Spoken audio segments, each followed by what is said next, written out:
work for, little up and under, and then use the long stride. Pretty play. Giddey keeps it himself and takes it up as he glides with the finger roll. Hello, everybody, and welcome to the Uncontested Postgame Podcast Edition. I'm your host for tonight, Justin, as the Thunder beat, yes, I said beat the Memphis Grizzlies 115-109. Before we dive into this improbable Thunder victory, I want to let you know that we are proudly part of the Blue Wire Podcast Network and dailythunder.com. If you don't already, be sure to subscribe wherever you get your podcasts and leave us a 5-star rating. You can also find us on Twitter, Instagram, YouTube, Facebook, and TikTok. This is a game in which Oklahoma City came in massively shorthanded. No Shai Gilgeous-Alexander, no Josh Giddey, in addition to no Baisley, no Chet Holmgren, no JRE, etc., etc. Against the Memphis Grizzlies, the number one team in the Western Conference on a league-leading 7-game winning streak. And OKC basically boat races them for most of the game. Memphis made it close late, but Oklahoma City handily defeats the Memphis Grizzlies. 5 big takeaways from this one tonight, though I could probably do 25 on what was a pretty, like I said, improbable victory for the Thunder. 5 takeaways. Number 1, no SGA, no Giddey, no problem. Number 2, Dort on the court. Number 3, Joe, my God. Number 4, Broccoli Trey. And number 5, Dub misstep. Before we break those down, let's give you a general game overview. Like I said, this is a game, and when I heard who was not playing, I was fully expecting to cover a blowout. Just not the way I thought it was going to go. Oklahoma City came out hot, stayed hot, and kept this thing in hand for pretty much the entirety of the game. Oklahoma City outscores Memphis 25-21 in the first before exploding in the second quarter. 39-22, outscoring Memphis by 17 in the second quarter.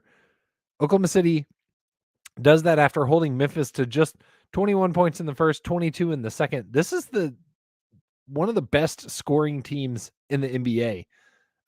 Nick Gallo actually tweeted tonight, in addition to that, the Grizzlies came into this one in the top 4 in first quarter scoring and point differential. So the fact that the Thunder came out so hot and held Memphis to 21 points and then replicated that in the second quarter with 22 points, a very, very impressive start for the Thunder defense. That said, Memphis didn't do themselves any favors. The shooting was poor. To put it lightly, Memphis did not shoot the ball well tonight. They got some of their numbers up at the end there, but 12 of 45 from behind the arc and 37% from the floor overall for Memphis. That's not going to get it done most nights. And that was a obvious big story of the game. The other big story of the game that I'd be remiss to not mention when we're going through the game recap is Ja Morant got ejected in the second quarter. And piecing together what I could from Twitter and from people that were at the game, strange situation. Grizzlies were getting whooped. Ja had just gotten a technical when he starts talking to a fan courtside, a Grizzlies fan at that. The Grizzlies fan was trying to fire Ja up, trying to motivate him. Let's get this thing going. And Ja said something to the effect of, yeah, I'm going to get it going if the refs will give me a call. The ref took exception to that and sent him home early. It seems a wee bit soft. The leash was a wee bit short. I feel for Memphis fans. I think their disdain is justified in this situation. I think, Memphis, like I said, they made this thing close in the second half. Does this final result look different had Ja Morant gotten to play the second half? There's a good chance.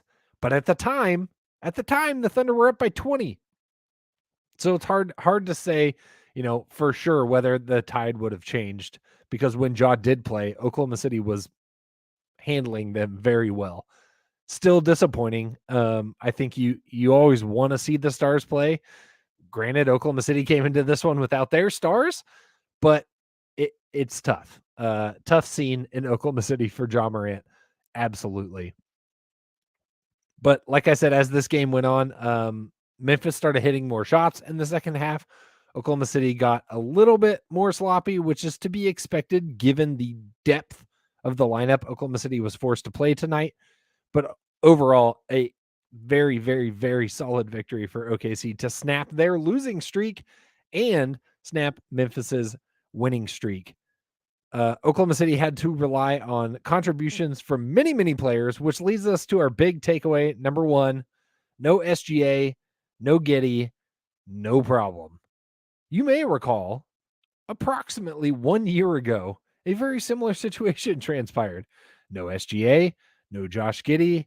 Oklahoma City plays Memphis, and something may have happened that may have currently reside in the history books. Oklahoma City loses by 73 points. So we've seen this movie before. I had mentally prepared myself for that coming into tonight. I got some encouraging words from my boy JD Silva, who had to cover that game. He said Godspeed before the game started. And that's kind of what I thought we were potentially in for. However, tonight could not have been more different. Oklahoma City receives contributions from pretty much everybody that touched the floor tonight. 6 guys tonight with 10 or more points, which is the 10th time that's happened this season for Oklahoma City. The depth was on full display. Oklahoma City plays 11 guys tonight. A strong use of the full Thunder bench. You have lots of minute distributions. The least minutes played was Muscala at 11. You had Jay Will at 15, Tre Mann at 18, Lindy Waters at 18, and then Aaron Wiggins at 21 before you have, some of the higher minute players. A really, really solid distribution of scoring, ball movement, sharing the load offensively. You have a couple guys standing out in the box score, but it's really, really evenly distributed. And I think that's what Oklahoma City needed in order to get this win tonight. Without your stars, without Shai Gilgeous-Alexander, who's been playing at an all-star, if not MVP level, Oklahoma City needed everybody. And they got a contribution from pretty much everybody that touched the floor tonight in one way or another. Nobody more so than Lu Dort, which takes us to point number 2. You've heard of Elf on the Shelf. How about Dort on the court? Lu Dort tonight, 24 points in 31 minutes, 8 of 14 shooting, 3 of 4 from behind the arc, 5 of 8 from the free throw line, 7 boards, 4 assists, 1 steal. It was Lu Dort doing what Lu Dort does. Lu Dort really doing everything. The defense was solid, as you come to expect every night with Lu. The offense was there. He came out hot, scoring, it was like 7 of the first 9, I believe it was, for OKC tonight. Right from the get-go, he's setting the tone. Without Shai, without Giddey, without Baisley, without JRE, all those guys, somebody has to step up. And Lu Dort came out from the get-go and said, "It me. Like, I'm taking this one." And he set the tone, and he carried it all the way through the game. The game's leading scorer tonight for OKC, second only in the entire game to Dillon Brooks on the Grizzlies with 32. A really impressive showing from Lu. His aggressiveness is great. The 3-point shooting, 3 of 4 from Lu, you love to see it. That's fantastic. Compared to a lot of like 3 of 7s, 3 of 8s that you often get from Lu, 3 of 4 is incredible. The aggressiveness, like I said, was on display. He was driving the basket. He had a couple wild drives in the first half. I tweeted about it from the account tonight. One where it felt like he just timed his steps wrong and tried to do an up and under and threw the ball about 15 feet off the backboard. Reminded me of watching like high school junior varsity kids try to do layup lines or something like that. Like, it was just not pretty, but that was an outlier for Lu tonight. That was an outlier. He plays a really great game. And he spoke a little bit about it post game on the floor with Nick Gallo afterwards. Really just speaking about, like, we all needed to step up. We all needed to bring it. and he felt that responsibility, and we got to see that on full display. Really great game from Lu Dort. Next up, takeaway number 3, Joe, my God. Isaiah Joe, in his first career start, or at least first start with the Thunder, he sets a career high, which is what I meant to say. New career high for Isaiah Joe, 23 points in scoring, 26 minutes, 7 of 12 from the floor, 5 of 8 from behind the arc, 4 of 5 from the stripe, 3 boards, and 1 steal. And what a steal it was. My guy cut across the lane and just swallowed up a pass in midair. Isaiah Joe is a walking bucket. I got to watch him in person in the American Airlines Center, play the Mavs, which seems like his favorite arena. The dude can't miss. He's looking like an incredibly impressive kind of late offseason pickup for OKC. I know there was a little bit, I forget the guy's name now, but a former front office executive of the Sixers, who's now with the Thunder, feels like he probably played a part in this, right? Like he kind of gets this move through. I think it was like the first thing that happened after he joined the Thunder. He had something in Isaiah Joe, and he clearly wanted it on the Thunder, and he got it.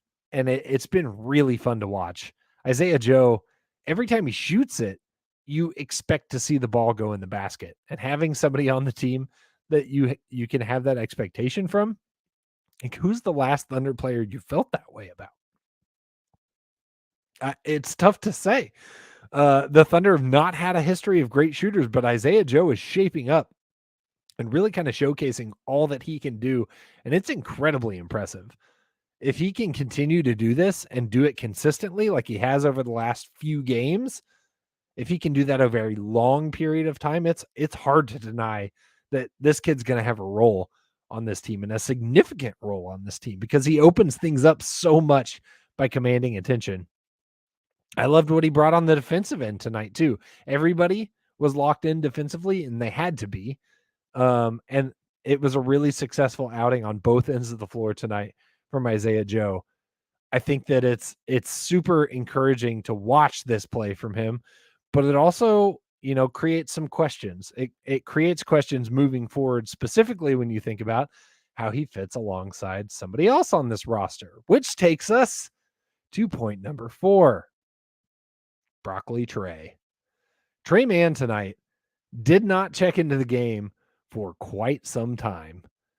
Tre Mann, I'm trying to find the tweet about it. Tre Mann came in after Lindy Waters. He came in after Kenrich. I can't find the tweet. Forgive me. But he was like, I think the 9th or 10th player into the game. He's struggled. Tre Mann has struggled. Tonight, he looked great. He played really well tonight when he did finally check into the game. He was a big part of the burst in the second quarter that got the Thunder that big lead in this game. Tre Mann tonight, 11 points, 4 of 10 from the floor, 2 of 6 from behind the arc, 6 boards, 1 assist, 1 steal. He looked more comfortable. He was creating space. 2 of 6 from behind the arc, but a lot of the others were like halfway in and went out. He looked more natural and looked more like the Tre Mann that I think we expected to see. But it's tough, right? You compare that outing to what I just talked about with Isaiah Joe, and it's a tough comparison. It's tough to justify giving Trey more minutes over Isaiah Joe when the performance looks like it is and looks like it has over the last few weeks. Post-game, Daignault revealed that Tre Mann's going to go spend some time with the OKC Blue. And once again, shout out my guy Silva, who kind of mentioned this as a possibility earlier in the week of, hey, maybe this is what Trey needs to kind of get right. And it sounds like that's the goal. It's something they were planning to do before tonight's game, according to Daignault in the post-game interview. Trey's going to go spend some time with the Blue. Last year, after Trey spent time with the Blue, he came back white hot. I don't think that this is a negative.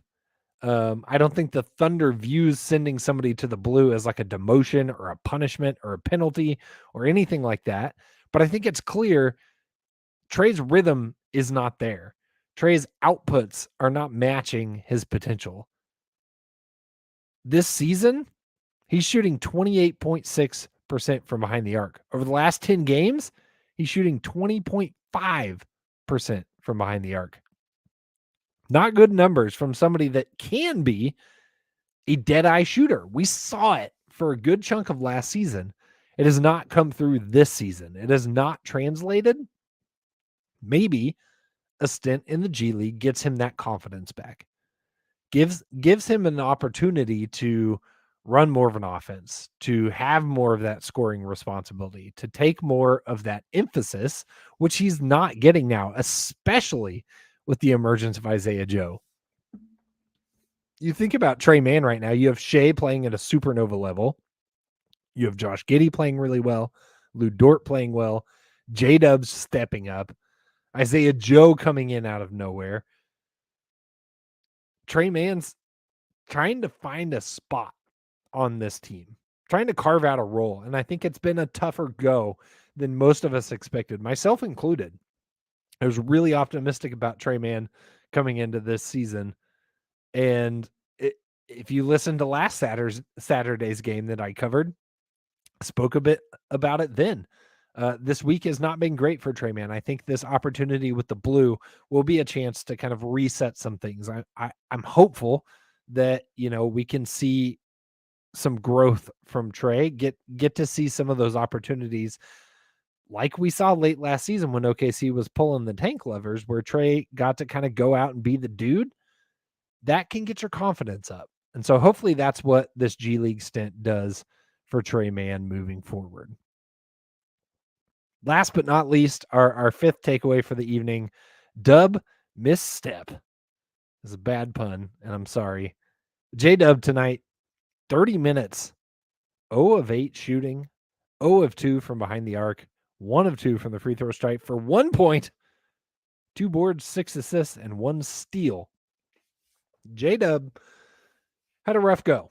Not the greatest game from J-Dub, which is surprising. I felt like this could have been an opportunity coming into tonight, given the lineup changes, given the players that were out. This could have been an opportunity for J-Dub to fill it up a little bit. He still brought some things to the defensive end. One of his blocks, or it says he has 0 blocks, but I swear he had a block in the first half. His defensive plays were there, regardless of whether or not he actually had a block. His defensive plays were there. He still brings a lot to the table when he plays, but tonight just couldn't get it done scoring wise on a night where a lot of different guys filled it up in a lot of different ways. It was a little disappointing.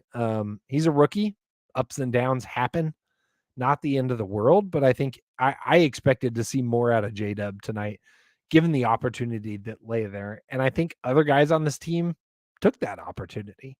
Isaiah Joe probably first and foremost, but looking at the rest of the box score, you had Aaron Wiggins tonight, 14 points in 21 minutes. Kenny Hustle, 11 points in his 32 minutes. You even had Poku, who played a fair amount of point guard, which is insane. You have Shai and Giddey not playing. Poku brought the ball up a lot. He gets 9 points tonight with 4 assists and 6 boards. I think you had really solid contributions from a lot of guys. I would have liked to see J-Dub make a little bit more out of his tonight. But that's okay. Speaking of Jalen Williams, however, the other Jalen Williams, J-Will, hit his first career three-pointer tonight. J-Will had 7 points in 15 minutes, 3 of 4 shooting, including 1 of 2 from behind the arc, 4 boards, 2 assists, and 1 steal. People that were in the arena noted that after he hit that 3, a little bit of a woo pig suey chant broke out in the Paycom Center, which is fun, supporting the former Razorback Jalen Williams. Who else have we not talked about? Lindy Waters tonight, 6 points on 2 of 2 from behind the arc. Came in, cooked it up, and went back to the bench. Just kind of gave in and gave that scoring burst, which we've come to expect from Lindy Waters. Oh, the last thing I should probably hit on, Eugene Omarui, the two-way player, started tonight for the Thunder. He plays 16 minutes, 7 points, 2 of 9 shooting, 6 boards, 2 assists, and 1 steal. I think you hear it as I go through all of these box scores for players. Guys were filling it up all over. It may not have been scoring for everybody, but rebounds, assists, steals, blocks. This team was working in every facet of the game tonight. And that's a big reason why they come out with the victory. You look at some of the hustle stats. Memphis is an incredibly good rebounding team. They've got Steven Adams, for crying out loud. In addition to Triple J, Oklahoma City does not have a center. They went even with Memphis in rebounds tonight, 53 apiece. They out-assist Memphis 29-15. They outsteal them 7-5. Points in the paint were pretty even, again, which I think is a very positive feat for this team. 34 points in the paint for OKC compared to 38 for Memphis. It just goes to show the way this team, despite being shorthanded, despite not having their full roster and their MVP quality star in Shai Gilgeous-Alexander, they gritted and grinded their way to a win over the Memphis Grizzlies in probably one of the most impressive, improbable victories of the season for Oklahoma City. You love to see it. A nice bump in momentum for this team moving forward, especially coming off that losing streak. It always cracks me up, the DMs or messages or ats we get on Twitter from Thunder fans. Like, it can be very reactionary. We had a DM today that was talking about how Dort feels like an overpay, and then he comes out tonight and leads the team in all facets of the game. You had multiple people tweeting at us about how they were so tired of losing and Daignault should be fired and on the hot seat and all this kind of stuff. And then they come out and do something like this. And it's just one game, but it just goes to show how quickly things can change in the NBA and how quickly your outlook on a team can change. And a night like tonight goes a long way, not just for us as fans, but probably in the locker room too. Amidst those frustrating losses, you get to see a game like tonight where they had the game in hand. It got a little dicey at the end, but they were able to put it away, which has not always been the case, like the other night, where they let it slip away. This is a good counterbalance to that, where this team is showcasing some of the things they learned from those tough losses and put it into practice in a game against one of the best teams in the NBA to be able to come out with a win. Player of the game tonight, no surprise, Isaiah Joe. Super excited for this kid. His scoring ability, his confidence seems like it's soaring. In his first start tonight, he sets a career high. You love to see it. I hope it continues. I'm excited to continue to watch Isaiah Joe develop.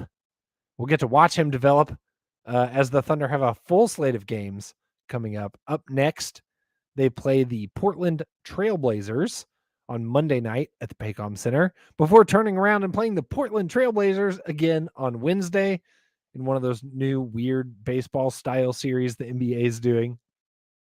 Before Friday, they play the New Orleans Pelicans heading into Christmas on Sunday. Some solid games coming up for Oklahoma City. Portland is a solid opponent. New Orleans has been playing really well. They're going to get a chance to kind of finish out this home streak or homestand strong, potentially starting a new streak after tonight's game against Memphis, but they're going to have to do it against some more solid opponents. Hopefully, those games will include Shai Gilgeous-Alexander and Josh Giddey and more, and we'll get to see these teams battle at full strength and continue to see how this team develops and how they progress throughout the season. Oklahoma City right now sitting at 12-18 on the season. Depending on how you feel about that, maybe that's good. They're pushing for the playoffs. Maybe that's bad. Maybe they're improving their draft standings. You can kind of read the tea leaves however you want at this point. But the reality is they are both 2.5 games up on the worst record in the East and 2.5 back from the play-in. So they're in an interesting spot right now. I think at this point in the season, obviously there's a lot of up and down movement that can happen.